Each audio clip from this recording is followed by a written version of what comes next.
Welcome, everybody. This is T-Bone, and we have a little special episode of the Don't You Forget About Me, the New Wave Music podcast. A special episode because we have a very special guest, Mr. Dave Faulkner from the Hoodoo Gurus. Welcome, Dave. Thank you very much. Good to be here. Hi, folks. We're very thrilled to have you with us. So, Dave, let's jump into some questions here. On the podcast, we do like to mention who's in the band. Right. We feel that they deserve the credit, because they're the ones who do it. Oh, well, they do. I think they do. So can you take just a moment and tell us about who's on the album and what their role is? Sure. Well, obviously I'm the singer and main songwriter. I started the band first, and then about a year later, Brad Shepard joined on guitar, and he's still in the band, of course.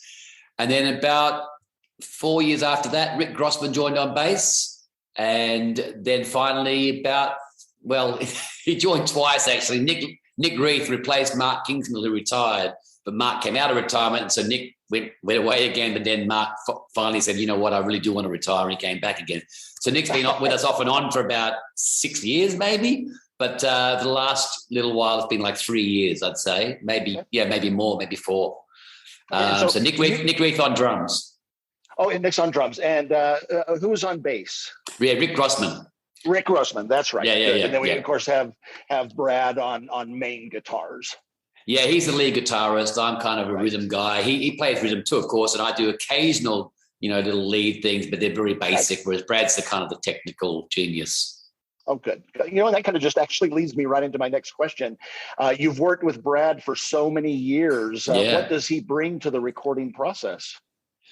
Well, all of us bring something, and it's nothing specific you can say, that he's in charge of this or that. It's just that we all together fit into this puzzle that is, the Hoodoo Gurus sound. And we just kind of, I might have an idea for a part on the bass or on the drums or on the guitar, but, obviously that their playing personality will adapt that, or they'll play it just in their style, and it either works or it doesn't. And that's something that, we all feel with each other in the way we fit together. So we adapt things and work on them together. And so that's kind of, what the key of, being in a band is. You kind of get this kind of this psyche that you all share. So we're all parts of the whole, really. There's no kind of like specific role that someone's, but, I guess you would say though, Brad's in charge of, leads and, those sorts of things, those fancy ideas that guitarists do. Just as Rick's in charge of the bass and, Nick's in charge of the drums. But as I say, that the roles aren't that specific, aren't that, unique. Everyone kind of gets to have a bit of input into each other's ideas. Would you say that, especially with 3 of the 4 of you having worked together for so long, that you kind of can read each other in the studio? And yes and no. It's more the thing. Read each other. I mean, it's more that we just feel each other. And when it's working, we all know it. So it's not that someone necessarily can kind of read each other's mind and then therefore come up with something that would automatically be what the other person would have imagined if they'd had the time to think of it. No, it's not like that. But there's some of that, but it's more just the fact that, just the way we when it's all working together, you all know it. And that's the thing, that's that group dynamic where I've always said this, the band itself in a way sits above us all, that kind of unified consciousness of the band itself, in a way, self-selects what we all contribute to it. And, so that's when we're tuned into that, then it all works. But other times you're going, well, it's not hanging together. So, yeah. So the band, and, so as a songwriter, I'm the main songwriter. I mean, Brad's written a couple on the new album by himself, but songs that I write, sometimes I don't know whether the band's going to play them or not. I just write them for myself, and I get to the rehearsal, and sometimes I will think a song will be really great for the band, and it won't quite take off as I imagined it. Whereas something else where I was, wasn't thinking it would necessarily align to what the band would normally be into will suddenly kind of click and it will work. And so, as I say, the band sometimes, knows more about itself than I could possibly know as a songwriter, even though you think that theoretically I would be determining it by writing the songs. It doesn't happen that way. Okay. Steve? So, Dave, the new album opens up with the track Early Opener. As we mentioned in our review of this album, this is a great track. It's kind of a great ambience way to set the mood or the tone of the album. Almost like you're kind of in a small club or a pub waiting for the band to come on stage. I even love how there's a Hoodoo Gurus track kind of playing on the PA in the background. Well, that's not the PA. That you actually kind of misinterpreted what's happening there. That is a pub, literally is a real pub. And it's a pub it's a pub that I go to, and they are my friends. You can hear talking in the foreground there and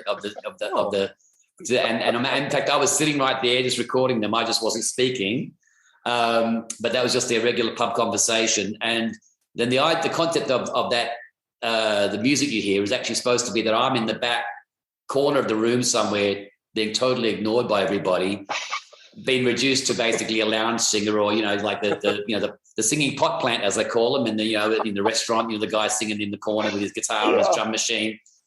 And so I'm singing one of my old hits, because obviously I'm a washed up has-been, and that's all I can do is be like try to bring back whatever I was famous for way back. And then there's a moment where it pauses, and you hear just dead silence, because no one in the crowd's listening or paying any attention at all. There's no vibe for the music at all. And then the real drums come in and the song starts proper. So for me, the concept was, taking a little bit, taking the piss out of the idea that, we're has-beens and washed up and no one cares anymore. And we only matter because of some old song that no one remembers very well. So that was kind of me. And I thought of it as, the term I used was, it's like a bogan Sgt. Pepper's. The opening of Sgt. Pepper's by the Beatles, that has the sound of an orchestra tuning up, and then and there's an audience sort of hush, like the hubbub of an audience settling into their plush seats in the theatre. You can tell it's kind of like a ritzy kind of theatre or something. Well, we kind of did the opposite. We were like in a crappy pub somewhere, and I'm in the corner, and it's just me, and no one cares, and because and bogan is a term we use in England. They use the term chav. Basically, it's kind of redneck doesn't really compare. It's not really the same kind of thing, but it's that idea of like a working man's bar where there's no airs and graces, and it's pretty low, pretty not scuzzy, but just nothing, not glamorous. It's just a. So I'm kind of down on my luck in a sense, and also because there's a lot. Australian music has always been famous, but especially from the 80s sort of era, there was a lot of huge pubs where bands would play, like Midnight Oil and In Excess, and everyone would play at these pubs and get huge crowds, and it was a big scene. And there's a sort of pejorative attached to that, where people describe bands like us that succeeded in that environment as being pub rock.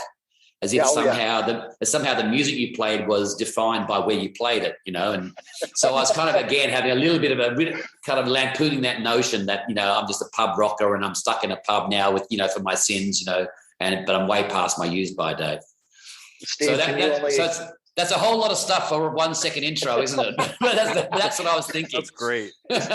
Steve, can you imagine having been in those pubs back then and watching the Hoodoo Gurus or Midnight Oil or In Excess? Oh man, it was any of the other bands on stage. It was incredible, and the thing was, because these pubs were jumping like 7 nights a week. And the reason I think that it used to exist is because of there was no cell phones, there was no social media. So I think if you want to go and meet someone and perhaps get a new romance going, or a casual acquaintance, you'd go see the band where you like to meet someone who had the same kind of attitude to life as you had. By seeing the music that you liked, you kind of identified that that'd be someone that'd be one of your people, would be at that same place. And so people would do that instead of swiping left or right. Well, it's a great way to start the album. I really like that one on there. Thanks. When you recorded the new album, how much control did you have on creating this new album? It's your first one since 2012, right?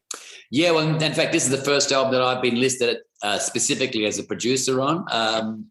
But many other albums have said produced by the Hoodoo Gurus, but the truth of the matter, it's always been me doing that. And so I actually said to the guys, look, I think, I'm the one that has to sort of do all these extra hours, and make all these calls and all that sort of stuff. So I wouldn't mind having my name on it this time for once. So that's what we did. But then the funny thing was, I was going to be an exclusive producer, but we're working with a guy called Wayne Connolly, who's a well-known engineer, producer himself. And I'm no engineer, but Wayne is someone that's been involved with a lot of great Australian bands, indie stuff, and he's been around forever, and not forever, but he's been very involved in a lot of great stuff. And we'd never worked together, and it's funny. And so we started working on the album, and after we did the first single, and I think I was listed as a producer on the single cover, but I came to realize not long into the project that, in fact, I really think Wayne was contributing a lot more than just being an engineer. So I said, let's make him a co-producer as well. So that's nice produced by. No, well, it just felt right. So it's produced by me and Wayne. And but as far as control over what we were recording, the Hoodoo Gurus have had 100% total control over every aspect of their recording, or our recordings, since our fourth album onwards. Because we sued our record company after our third album, Blow Your Cool, and we got out of that contract. And while we were fighting this court case, which was really, really long and expensive, we started what became our fourth album. Just as we originally had planned it as just doing demos in the studio, but it was a good recording studio. And we had, for an engineer, we had the producer of our first album, Alan Thorne. And so we were making really high quality recordings as we were, doing these demos, and it just ended up becoming the record. And the record, that album was virtually finished before we finished this lawsuit. In fact, we had a new record company. In fact, the label who distributed the label we sued, EMI Records, wanted to sign us up. And so basically we gave them the album. They hadn't heard a note when they gave us the record contract, and we said, well, here's the album. And we've gone that way ever since. We never give demos to record companies ever. And we never asked their permission for what to record or who to use as a producer, or, where we were going to record it. We just basically get the budget off them, or we agree on that. And then we do all the record. And then afterwards, after it's finished, we say, well, what do you think? Which song do you want to make a single, or what order do you want to release in the singles? We usually know what we think of singles, and sometimes we've been quite wrong in our our opinions about that. We've had some pretty crazy singles over the years. A song called Big Deal comes to mind. That was a single, believe it or not. If you listen to that song, you wonder what the hell we were thinking. And we love it as a song, but it was never going to be a single. I mean, as far as like a radio station of any kind of, other than the most, deep dive into your, hardcore, alternative music sort of station might play it, but everyone else would be running a mile from it.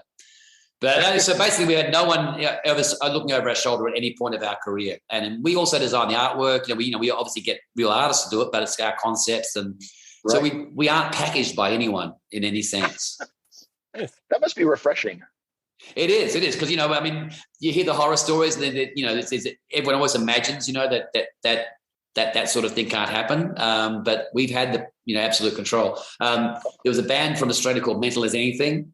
Who came before us and still going actually in one actually, are they still going? They can't be, because they're not still going, because unfortunately one of the members died recently, and he was the last one that was actually keeping the band going. But they had a big hit in Europe, number one in Europe, with a song called Live It Up. And this is a band that had been, quite successful in Australia and had a very sort of long, established career, really. I mean, and then they broke through to Europe, and it was fantastic. Everyone's really happy for them. Next album, though, they just got treated like crap by the record company, because they kept saying, "Where's the next Live It Up? We don't hear it. Go back and do some more demos and write some more songs." And they just kept put them on this treadmill of horror, of making them rework and come up with more ideas, and it's just awful. That's the reward they got for their success. Instead of getting more freedom to be themselves, they were forced to kind of, conform to a record company's ideas, who never had any idea in the first place. Yeah. They didn't tell them to write that song. They came up with that. That's true of every band. You can't repeat your successes. All you can do is keep, the magic alive, and hopefully that same thing that produced that will happen again. Right. So anyway, we haven't had to worry about that. Our faults and our successes are all ours and no one else's fault. So on the new album, I read that you wrote this because of your tours got kind of canceled, as most everyone else's did in 2020. How much did 2020 influence the album? To me, I can clearly kind of see some themes and songs like World of Pain, Get Out of Dodge, and Carry On. Get Out of Dodge and Carry On are quite contemporary, especially Get Out of Dodge.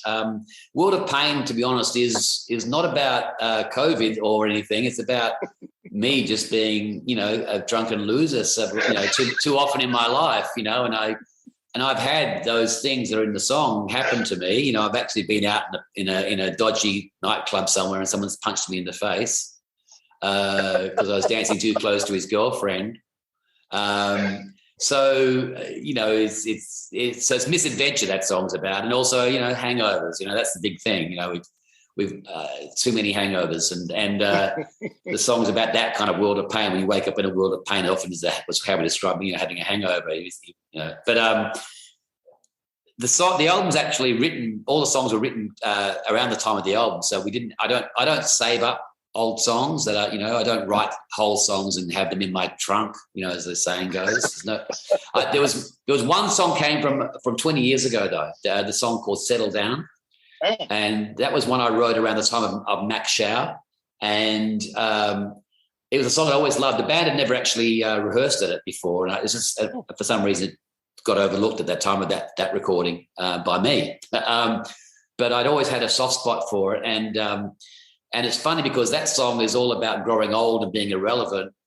Again, that's a theme that you can hear me bringing back, but that's specifically a song about it. And it's funny because it was 20 years ago I wrote it, and of course I'm a lot older and a lot more less relevant now, 20 years later than I was back then. So, because as we know, the older you get, the less relevant you become. It's automatic. And you can't change it. It's just the rule of the pop industry.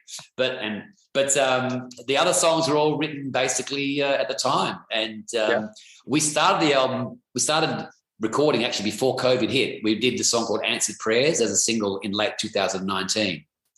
And we had decided this time to do the album as a series of singles instead of just recording everything at once. We wanted to do it in discrete recording sessions, just focusing on a couple of songs, because we just like the idea of being a bit more, bespoke, when they make suits, they call it bespoke tailoring. We want to be a bit more like that, focusing on the specific small thing and not, try to, and in a sense, let the atmosphere of that session be unique to itself and not have the whole thing kind of be merged into one kind of super session. And that was something we did on our very first album. And that back then was because we weren't popular enough to have an album come out straight away. So they wanted us to do a single first to test the waters and get more famous, and then do another single and tour again. And eventually, we'd soften the market up such that we could release an album and people would even, actually know it existed, because most people started to hear about us, So this time, though, it wasn't about that. Though I did have in the back of my mind perhaps an element of rebooting the band a little bit, because with Nick on drums, that was a new change to us after having Mark Kingsmill since our second album. That was a huge change in our chemistry, and it was something I wasn't absolutely certain was going to work, because we hadn't recorded with Nick. We'd done gigs and enjoyed playing with him, but it's another thing to come up with ideas and to play together and have new materials and have that communication is a separate thing, I think. So that's why we did one single first, and then we planned on doing the next single early in 2020, but unfortunately, and I'd written Get Out of Dodge and Carry On, and we knew one of those was going to be a single. As it turned out, they both were, and we were getting ready to record those, and we had the sessions booked and everything, and of course, suddenly lockdown. Australia went very strict on the lockdown, and we weren't allowed out of our houses unless we went to get medical supplies or groceries once a week. You couldn't have guests in your house. There's only you couldn't go past 5 kilometres away from your house for any reason, so, unless it was for work. And the work had to be something that was actually like essential services, because most other jobs you weren't allowed to go to. It was quite extreme for 3 months, and we didn't even see each other for 3 months apart from over Zoom.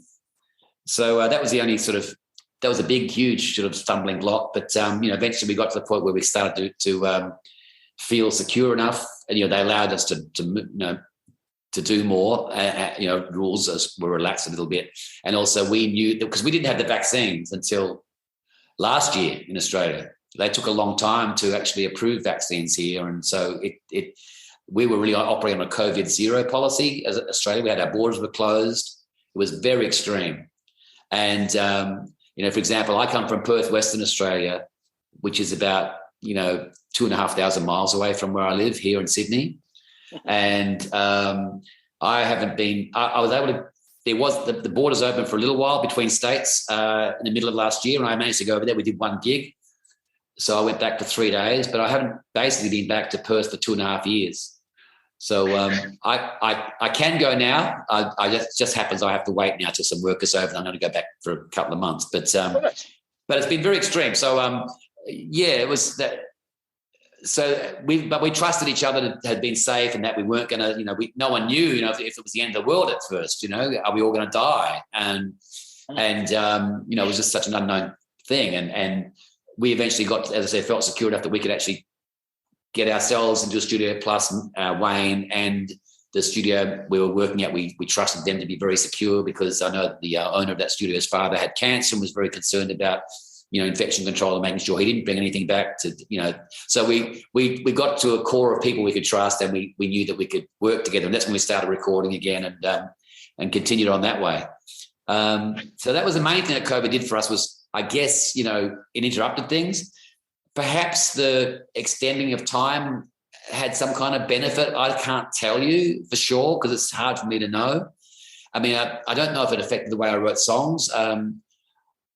The songs are very personal this time. I mean, they always have a very strong personal thing under them, and sometimes it's a bit less obvious to people. But here I've made it quite obvious. The songs are quite personal. You can hear that, and specifically, writing in the first person certain songs, but. I don't know whether it was because of COVID and having time to myself to think about my issues, or to be honest, there were things that had been going on in my life for the last few years that were kind of, nagging at me in my head, and kind of things that have been preoccupying me for quite a long time. And like Answered Prayers, that's a song about a terrible situation that was near me. It's about an abusive relationship, and there's one, it's based on people I know very well. And that was something that I was experiencing for 5 years, seeing that happening. And when that song, when I wrote those words, it all came pouring out all at once. That I wrote the words almost as fast as you can read them. And I virtually didn't change a word afterwards. It was just kind of like all there, and it kind of shocked me. But so that wasn't really COVID induced. And some of that situation had other sort of ramifications that led to other statements on the album as well. So it's not a concept album about the miseries of Dave Faulkner, but parts of it do connect to each other. Sure. Not sure if I answered the question properly, but that's sort of what was going on. So, COVID did influence, but I don't know if it actually is the substance of the music, more just the practicalities, I think, more importantly, I think. Sure. Well, this is going to be the last pandemic question, but, Imaginary Friend for me really did kind of remind me of the pandemic. Is there any sort of connection with the pandemic on that one, or as the songwriter, did it have a different meaning to you? It has a different meaning. I mean, the song is, it seems kind of whimsical, but it's actually about the end of a really strong friendship, actually, where the person that was very present in your life suddenly isn't. And you kind of start to doubt just how true that friendship ever was. Oh. So I use the idea of an imaginary friend as a kind of almost kind of a darker way of expressing that it's idea. A great song. Thank you. So that's what that's about. So there's no specific lyrics what I'd say were COVID related. The closest one, and everyone always points to this one, and in fact the video almost appears to be very overtly referring to the COVID pandemic, is the song Carry On. And that song is funny, but the video, it's about a nurse and the travails of a frontline health worker, and they lose a patient as a course of a regular day, and just the emotional toll that takes on them, and the people and all the people that are connected to in the various roles in the hospital, and how it's basically trying to show what happens underneath the hood of a professional person who obviously does that as a living, dealing with life and death situations. and we take it for granted on the outside, as the general public, we see these people with it's just, firemen, police, people who work for the police, whatever. These are, frontline workers, and we just take it for granted that they can do their job professionally, and, that's what they do. But obviously they pay a huge price, these people, because they deal with very emotional things, and they see things that you probably would not wish on your worst enemy. And I've got friends who do all those different jobs, and they've got PTSD, many of them, for, various things they've had to experience. My sister-in-law's a nurse, career nurse. So I actually thought of that video before the pandemic. It was funny, God had this idea for this, but when we did the video, kind of had this sort of the person that ends up the patient that expires actually is having breathing difficulty. So it's not hard to imagine that could be like a COVID reference, but it's not meant to be that specific. But the song itself does have a strong element of what we've all been going through, which is, like you're doing a really difficult job, and people around you probably are even making it harder for you. They don't respect, don't acknowledge the contribution you're making, or they're interfering in you trying to do your job and making it harder, whatever it is, and all you can do is kind of, batten the hatches down and just plow on and do your best, because you have to do something, and that's your role, is to do this job. And, whether they like it or not, or whether you like it or not, you just got to do try your hardest and best you can. And as long as you can look yourself in the eye at the end of the day, then that's really all that they should be able to expect of you. And that's the song's about that, basically, carrying on despite the slings and arrows, whatever, of outrageous fortune. But again, not specifically about pandemic, but bloody hell, it might as well be, because it's exactly what we've all been feeling. We just just try our hardest and hope for the best. And carry on. Yeah. Carry on. Steve? So, Dave, on the track, Was I Supposed to Care? I need to ask, was the guitar riff or chord sounding, was that kind of like a tribute to Aerosmith's Dream On? It's funny. I feel terrible about this, and I haven't even checked back to hear it. I must have heard that song. I'm not a huge Aerosmith fan. I've got Toys in the Attic. But it's not on that, is it? It's not on. It's on there. It's on an album called Dream On, isn't it, or something? What's the album that's on? Yeah. So I don't even know that album. But no, Brad said afterwards. I said, I did my first interview, and someone said, was that about Aerosmith's Dream On? I'm like, what? I had no idea. And he said, you'll hear that a lot. No, funny enough, the thing that I was thinking when we were recording it and doing that song was to remind me of the Beatles for some reason, like a Beatles ballad. Yeah. I can't say which one, but it felt Beatlesque to me. But Aerosmith have a bit of Beatles in them anyway, so maybe, I was tapping into that side of them. But no, it wasn't specific. I think the two first chords are very similar or something, even the way it's sort of very quiet. I'm not sure. But I have, as I say, I have no idea. I don't know if the melody's similar. I don't think it is, from what I'm told. But chords. They're not particularly, unusual chords. Yeah. Right. But the song is actually me. The idea of the song for me is about trying to speak to men mainly, because we are very bad at expressing our emotions, and that whole thing about often a man, his only person he can really unburden himself to is his partner, and when that relationship goes south, they're left with all this terrible, emotional weight that they can't express, and they won't tell their friends because men don't speak well about these things to each other, and often this can make things go very dark and lead to often, some terrible things can happen, or also just, self-destructive things can happen.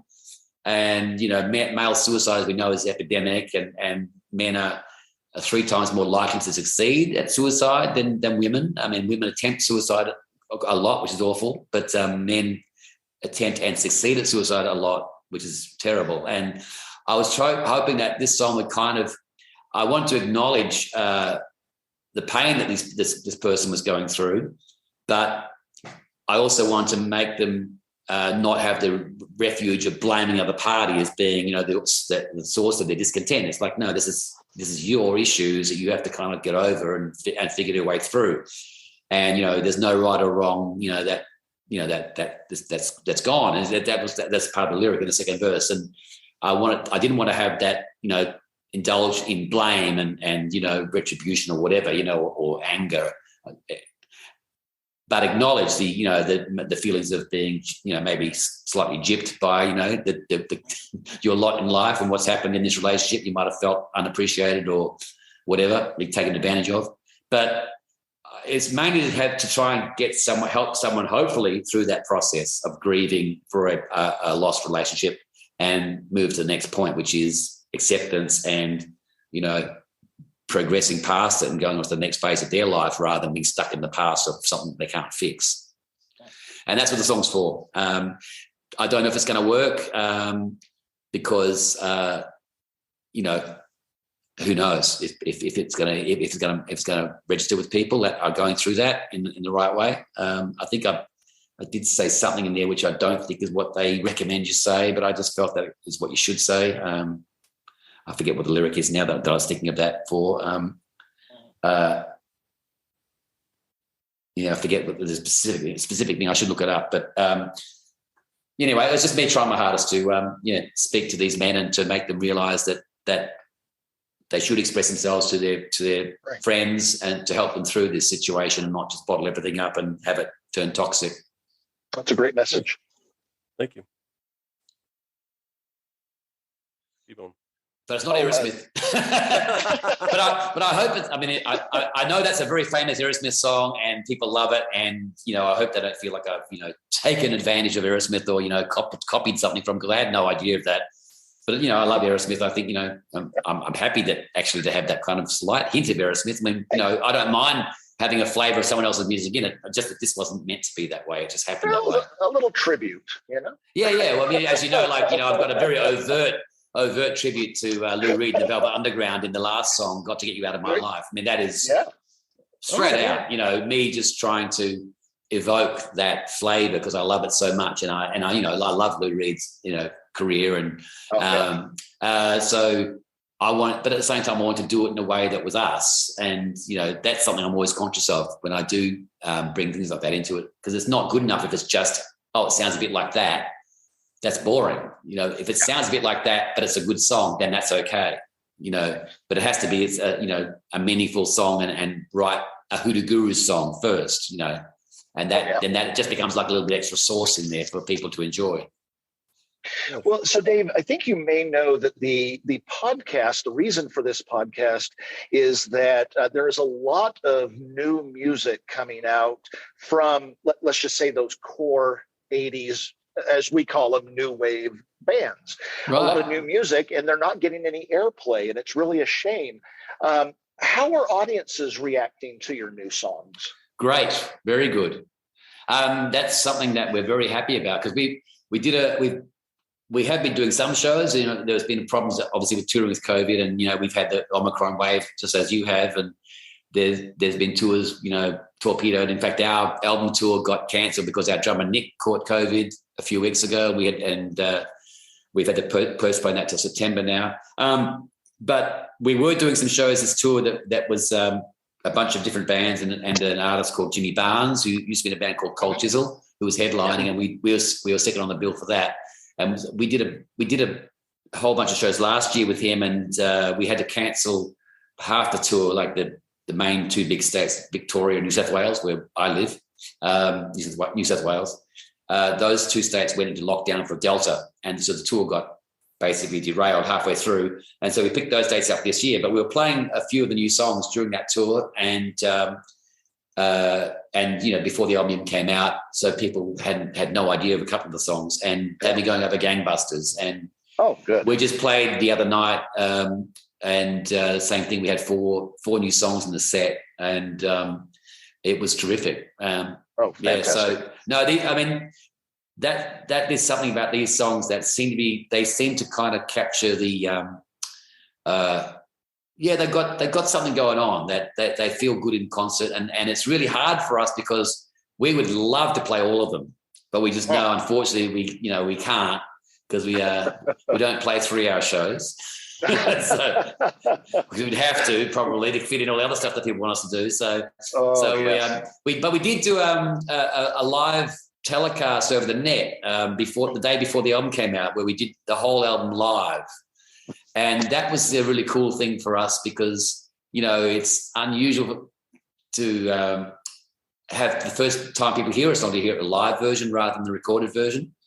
So we wanted to do that so that people could hear that, in fact, these were bona fide Hoodoo Gurus as a group playing songs. They're not manufactured in the studio and tricked up with lots of decoration and, and fancy overdub production that can kind of sometimes hide the truth in a recording. Where you think it's a great record and you go see the band live, you go, you know what, it doesn't sound so good to me now. Well, what's missing? It's the same song. It's a strange one to mention, but I got a very strong example of that for me was Tina Turner. The song We Don't Need Another Hero from the Mad Max Thunderdome movie. Big hit around the world.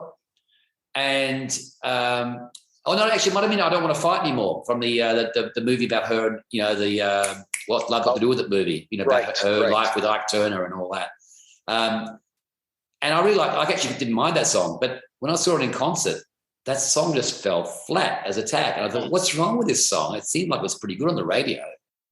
But it was just kind of didn't do anything, and I think that really is the honesty of live, where even though, they might have all instruments overdubbing all these things, but for some reason the truth is much more apparent in a live situation.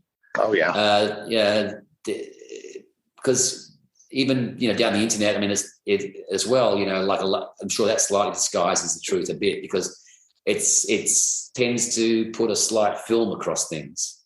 But I think there's something that happens live that is actually slightly spiritual.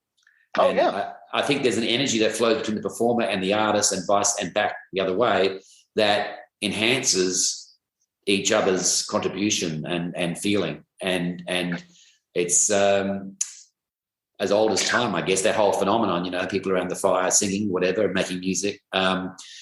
But I think there may be kind of sort of maybe some kind of, astral plane thing or something. I'm not sure. Oh, yeah. No, I know where you're coming from. I'm not a religious person, but I think there is some kind of metaphysical thing that happens there, whether it's and maybe that, I don't know. So maybe some of those songs, the reality of the song will come through, and the songs that are kind of a little bit more kind of, transparent, sort of they become even more transparent. Oh, I know exactly what you're talking about. There's a specific song by Tears for Fears that every time I see them live, I at the certain point of the song, I close my eyes and I just become part of that experience. I think that's what music does. Now, which song is that? Wouldn't be the big one like Shout or something like that, or Mad World, which I love both those songs. It is Shout, I believe, and there's a guitar solo in there from Roland Orzabal that just really moves me, and I just close my eyes whenever I hear it, and it just kind of puts me in a certain belief in life. But do you make the song better is what I think happens. Maybe does that thing of you actually help him? It may do. I'm wondering, though, like a song that I might suspect would have that same sort of slightly not being as good in the reality would be Sowing the Seeds of Love. Does that one take off in concert? Because to me it sounds a bit like a big production with kind of like not as much. That one's more difficult. Because they did put so much production behind that whole album, but especially that song that it's hard to reproduce on stage. Yeah, it wasn't so much reproducing. I'm not sure the actual song underneath it all is that compelling. That's what I'm trying to say. Yeah, and it doesn't matter how much you trick it up. You could fool people with production and make them kind of like it's like adding sort of icing sugar on top, Right. But if the actual cake is kind of not that substantial, it's sort of you can fool the palate on the record, but maybe I don't think you can fool the palate live. Right. Yeah. That's what I'm saying. Steve. Anyway. All right. Steve. No offense to Tears for Fears. It could be a great song live. I haven't seen them live, so I don't know. So Dave, do you have a personal song that you like to perform live? Well, on the new album, I love playing a song called "Don't Try to Save My Soul," because in a way, it's kind of my biography. it's my the mistakes I've made in my life and the questions I've never answered in my life are sort of laid out there. It's not too specific. It's not like book, chapter, and verse of everything I've ever thought or ever done, but it's kind of got some grand themes there. And ultimately sort of settle on the side of like, well, you know, whatever it is that I'm supposed to be doing, I'm doing it. So that has to be the answer, you know. I mean, you know, I can't really, you know, take it back. I don't regret it, I guess. So, you know, it says I just did what I had to do, you know, and that's all I've done, you know. But I love singing. It's a really powerful song and kind of exciting, and reminds me a little bit of the Gun Club. Is something I was thinking of when I wrote the riff. And I love the Gun Club. They don't get enough. No one talks about the Gun Club enough. They don't talk about the Gun Club enough. That is true. No. I mean, we love the Cramps. Cramps people talk about more, but the Gun Club have almost sort of, you know, gone by the wayside. People don't mention them anymore, which is a shame because they're brilliant, absolutely brilliant. Oh, yeah. So, Dave, you obviously have a big following in your homeland of Australia. What other country surprises you with the fans? Well, I think everyone that follows us would know that we have a very strong supporter base in Brazil, and that was a surprise when we discovered it. We only found out about that in the 90s, really. We sort of heard rumors in the 80s, but it became more obvious in the early 90s. We were touring in the States, and Brazilian fans would come to some of those shows and would say, "You must come to Rio. Everyone loves you down there." And we say, "Well, great, get someone to invite us. We'd love to come." And when we got there, eventually, it was mind-blowing just how passionate they were. So that was a real surprise. As far like Spain is a great place. I mean, Spain is sometimes they're a bit funny on us because they want us to be more power pop than we chose to be. You know, because they are quite strong on power pop. They're very, very passionate about that. But we're not power pop. We have that in us, but you know, we don't label ourselves power pop. We don't label ourselves as anything. We got a bit of metal, we got a bit of punk, we got a bit of glam, we got a bit of power pop. It is just a mixture of stuff because we have such broad tastes, and we've never tried to be pure anything. Just if it sounds good to us, and we, you know, we're happy. You know, we don't feel we have to conform to any sort of formula of what we should be. We don't try to narrow our focus. I mean, which is our strength, but it's also our weakness, because it means that, you know, some people just get alienated by those things that don't belong together in their minds, you know, and they just find it too hard to reconcile. We don't have that problem. They don't know what they're missing then. But we've always, you know, obviously the US has been a very strong place for us. You know, we focus a lot of our energy on the US.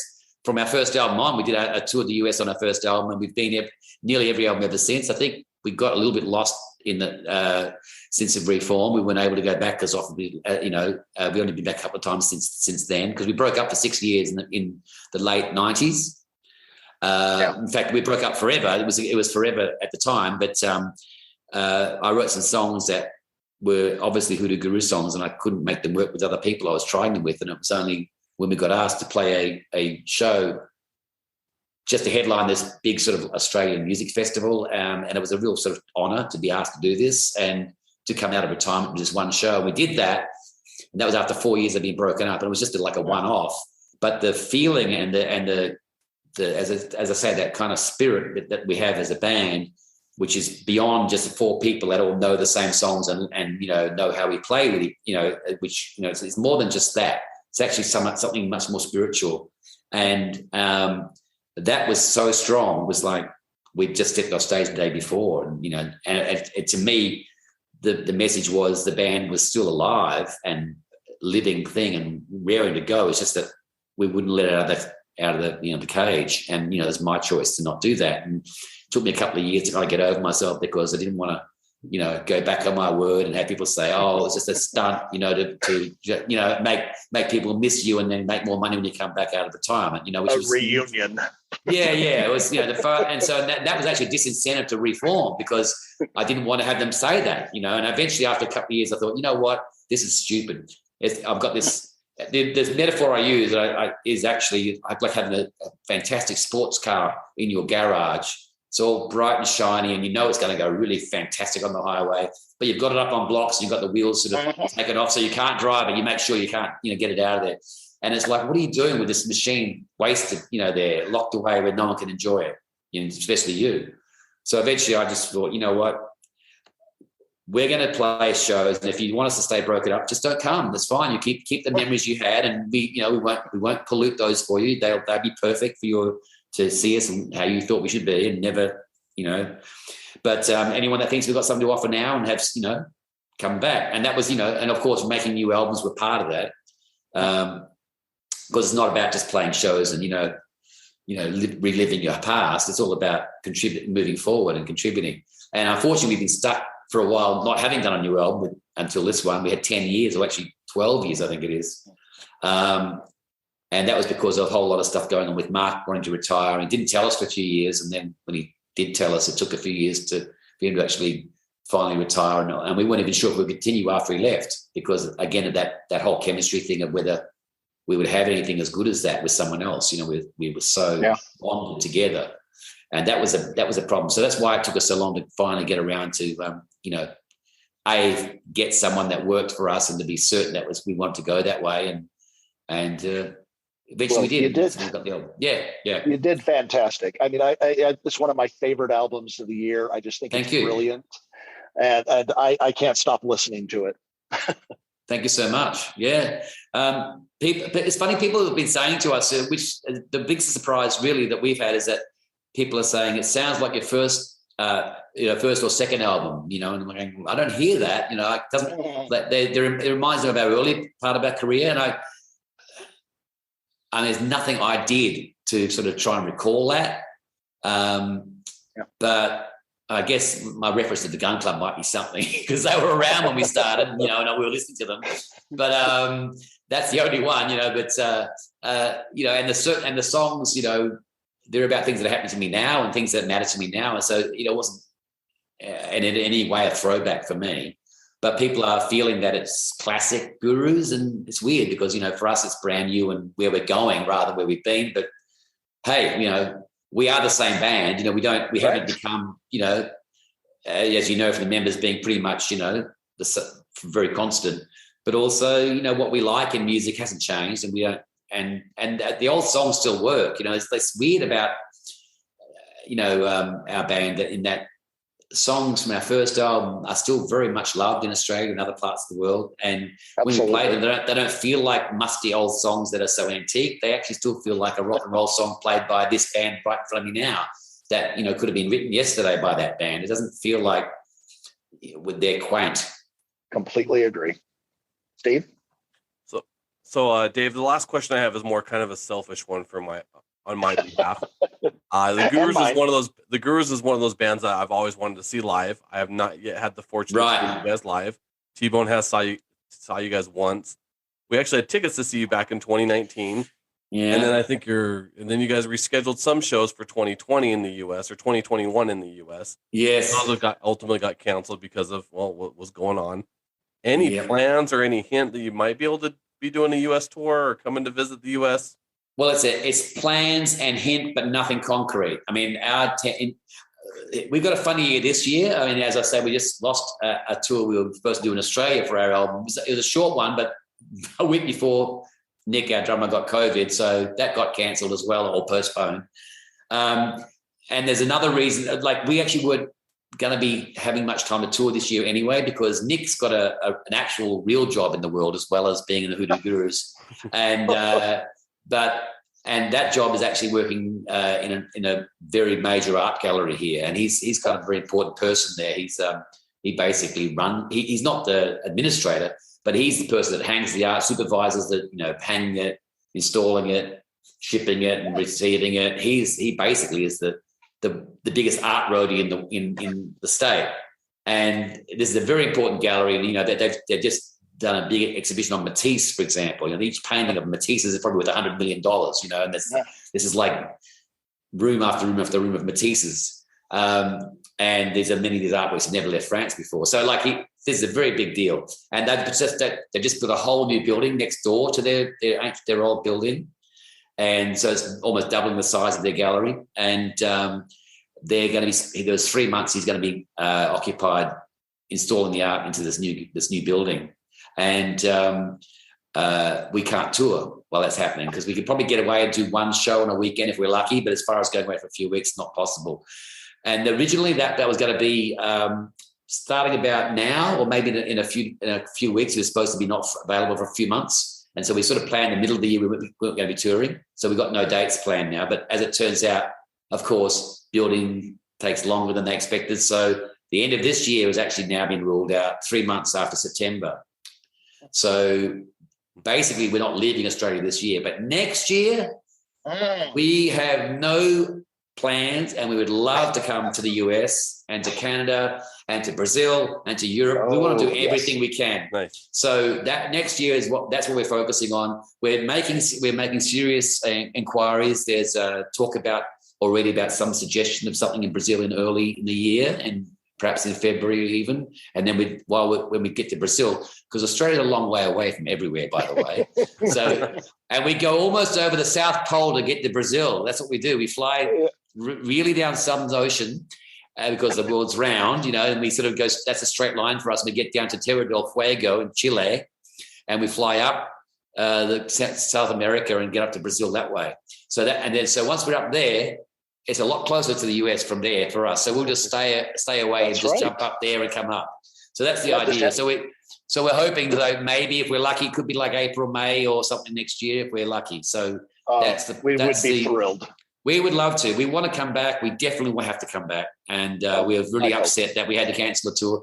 And I hope we can get to a lot more places than we even planned last time, because that was too short and sharp. We've actually got Nick saying he's going to take an extended leave of absence from his work so we can do it, rather than because he was only doing it during his vacation time last time. So now because he's going to be working so hard this year, he says I'll be able to take, a sabbatical and have enough time to do all these things we want to do. So that's kind of our hope.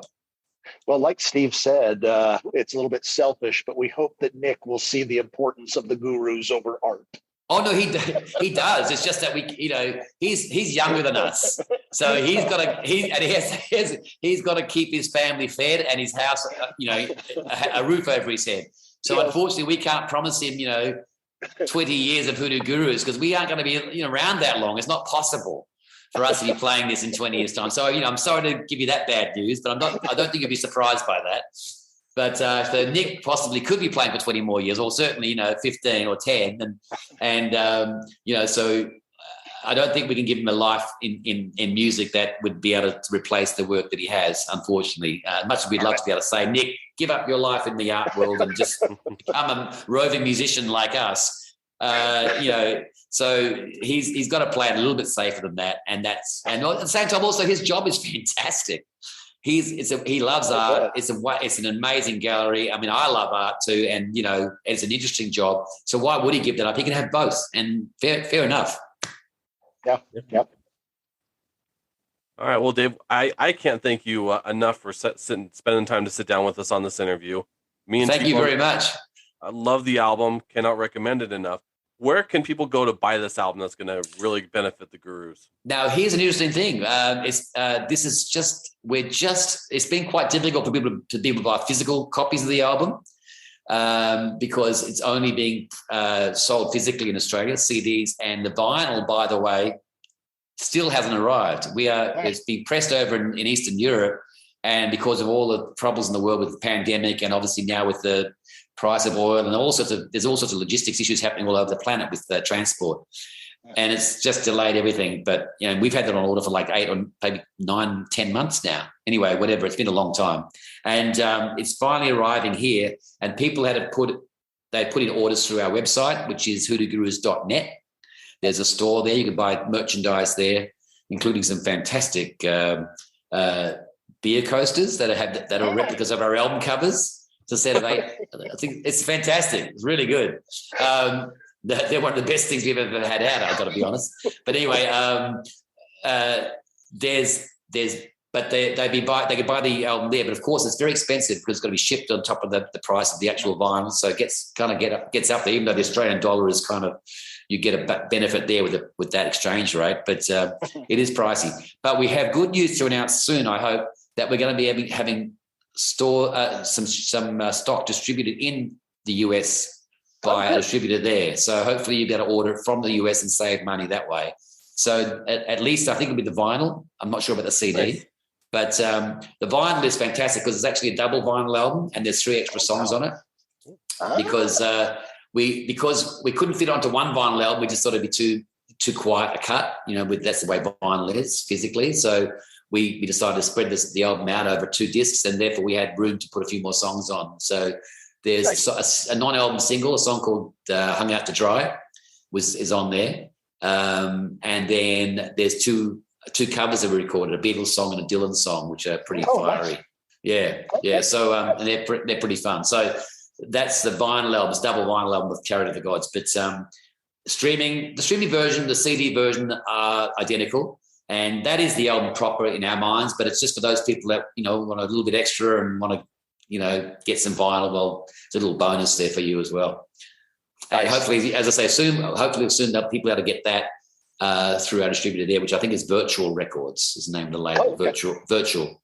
Because we used to work with them before, but we've got a worldwide deal now through Universal, and but they're allowing us to use Virtual still for the vinyl in the US because we haven't been able to get it out over there. So we might do a little side deal for that. Oh, very nice. Good. Well, again, Dave, we can't thank you enough for this. We wish you the best of luck. Again, I love the album. Anybody listening to this, if you haven't bought it yet, I highly recommend it. And again, Dave, we thank you and hope that everything goes very well for you. Thanks, T-Bone. Thanks, Steve. It's been a pleasure talking to you guys, and look forward to hopefully seeing you in person soon. So we feel the magic. We got to feel the magic. Yes, we do. All right. Hey, thanks, Dave. Cheers, guys.